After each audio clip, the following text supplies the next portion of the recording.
In this video, we're going to be talking about speaking in an engaging way. We're going to be talking about how do you get people to listen to you, to hear what you have to say, but more importantly, how do you speak in a way that's dynamic and charismatic and ultimately totally natural? Something that is just you being you instead of you trying to put on a persona that you're not.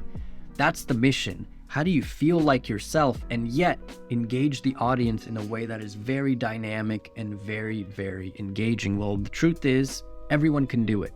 And it comes down to a concept called musicality, which is one of the 4 fundamentals of speaking that we cover in this fundamental series. The first one is confidence. How do you feel confident being yourself in moments where you feel unprepared? In this video, we're going to be talking about how do you speak in a way that is musical, that is engaging to the ear, in a way that feels like yourself. And here's the common theme. We want all of these fundamentals to feel like you, because when you feel like you, everything unfolds organically. The problem is that under pressure, our musicality tends to shrink, whereas at home, we could be really dynamic and show so many sides of our personality. At work, we might feel like our range is constricting, like we're much more formal, much more serious, much less willing to crack a joke or to interrupt somebody. Even in the way that we sit at home might be like so much more relaxed, and then at work it might be so much more formal, so much more controlled. And when we try to control our range, well, what tends to happen is we constrain it. And by constraining it, we're much less likely to be dynamic and to express the full range of our personality. And I think that's the key. I think the key to being more engaging is to express diverse ranges of your personalities. My favorite speakers do this all the time. If I could construct the perfect speaker, for example, I would take Tony Robbins' passion and conviction. I would take Brené Brown's vulnerability and emotional range, her thoughtfulness. I would take Jennifer Lawrence's sarcasm and quirkiness and just her ability to like be weird. I'd take Gary Vaynerchuk's just passion and ability to speak super fast. But what I would really be taking from all of these people is their natural ability to be themselves. Because from my perspective, if you watch interviews of all your favorite speakers, they're pretty consistent. What you see is what you get. And if I tried to be Jennifer Lawrence, I wouldn't be able to be that quirky. It's maybe not my style. If I tried to be loud and big like Tony Robbins, it would come across as fake. But what I can do is try to figure out what are my versions of conviction? What's my interpretation of humor? How can I be more vulnerable and open? And one of the ways to do that is to share more of you. Share more of your emotions and share more of your stories with people. Because at the end of the day, what all our favorite speakers tend to do is they're much more open about who they are. And so they show up to interviews or to stages or to work being similar to how they are with their friends and family members. And that's really the challenge, is how do we show up as ourselves in environments where most people aren't doing that? In environments where we're trained to show up as more formal, more professional, more boxed in.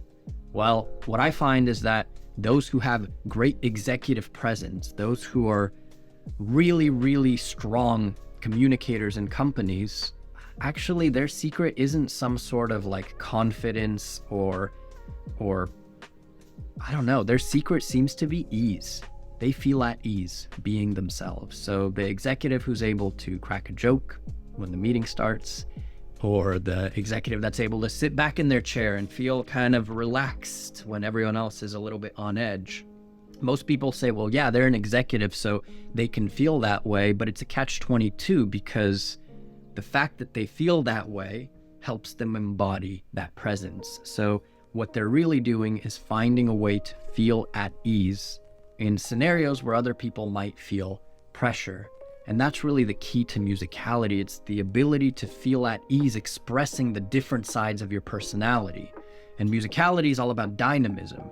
It's about contrast. It's about being multiple ways. So not just serious, but having some humor every once in a while. Or not just lighthearted, but advocating for an idea when you really believe in it. Usually it's about having multiple sides of your personality come through. And how do you do that? Well, you have to train it. You have to train it in a way where you feel safe, but also safe enough to go out of your comfort zone. Most of us aren't used to speaking with conviction if we're new to a job. Most of us aren't used to having humor in situations where we feel there's a lot of professional pressure. But what if we were able to be more ourselves in these environments? That's really the key to being engaging, because we're in the age of authenticity. People want to see the real you. We respond to people who we feel are being real, who are being authentically themselves. One of the ways to practice this is with a game called Conductor. And Conductor is a game that essentially takes your energy and says, I'm in control of it now. So when I raise my hand to a 9, you have to speak at a 9. And when I lower my hand to a 2, you have to find a way to match the intensity in a more thoughtful or calm way. And I can do whatever I want with my hand, meaning I'm in control of your energy and intensity. That's what we did when we first started coaching clients. And what we noticed is that people would break out of their spell of public speaking and return to their conversational tone, the tone that feels like themselves when they're with a close friend. That's really the key. That's what's so difficult, is all of our speaking issues tend to disappear when we're with our close friends.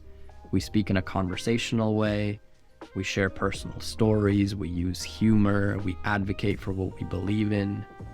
But when we enter environments where we're not as safe, where we don't feel as relaxed, our range shrinks, and we're no longer as conversational, we're a bit more formal.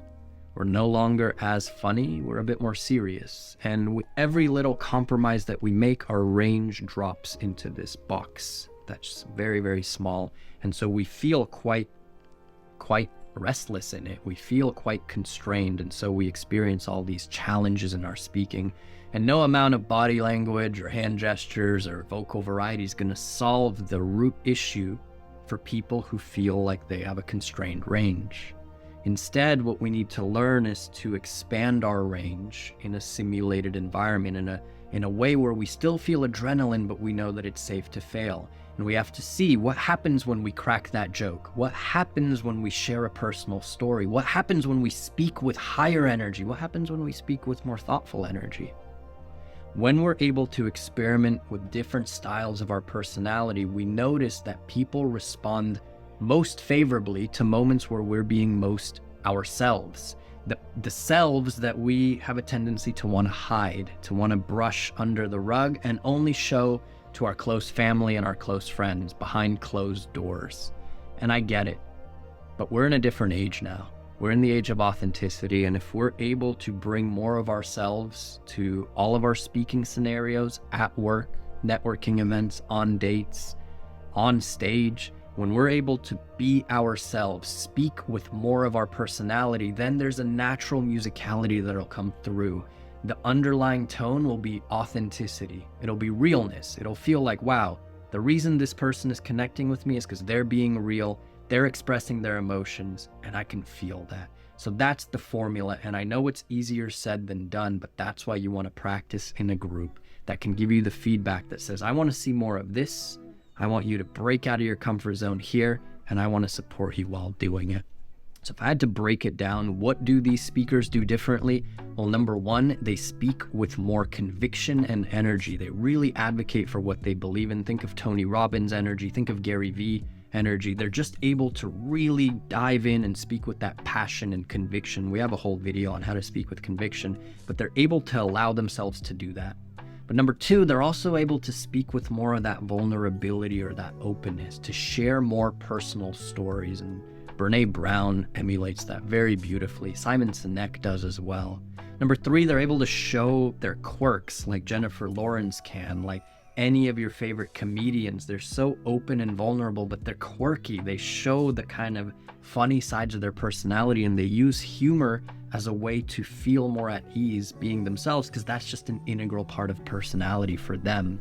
So they're able to show their humor, and most importantly, they're able to feel like themselves. They're able to feel like who they're speaking to, whether it's the talk show host or it's the audience or it's just a camera. They're able to feel like that person is somebody who can be trusted. So they speak in a way that's conversational, like they would with a close friend. And by speaking with emotion and being conversational and being vulnerable, the musicality naturally shines through, and there's natural dynamism. There's just a way of speaking that feels like this is the person and they're being real with me. When that happens, nobody cares about your filler words or your vocal variety. When that happens, there's a subconscious connection, and we feel very, very connected to the speaker, and we feel like, okay, they're being real with us, they're being open, and so I'm much more likely to be receptive to what they say, and I'm much more likely to connect with them. And ultimately, that's what musicality is about. It's about connection. It's about speaking with emotion. It's like what Maya Angelou said. People don't remember what you said, but don't ever forget how you made them feel. And if you want to make somebody feel something, you got to be able to feel it yourself. Feel like you care about what you're saying. Feel like you want to share something personal. Everything that has emotion in it will be so much more felt and transferred to the other side. But bottom line, it's only going to start happening when you feel at ease, when you feel relaxed, and when you feel courage to show more of who you are as a human being with the people who intimidate you, who you feel most self-conscious about.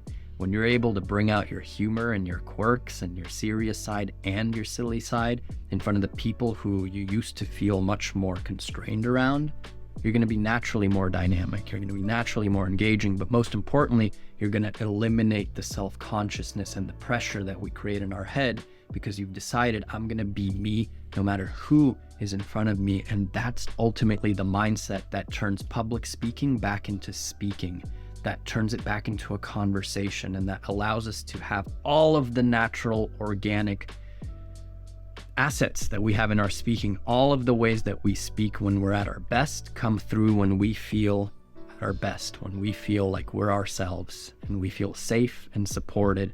And that's ultimately what I hope that each of you is going to get through Ultraspeaking. So at the end of the day, musicality isn't just about the highs and lows. It's not even just about the contrast. It's about the willingness to show your personality and be yourself in the moments that matter most.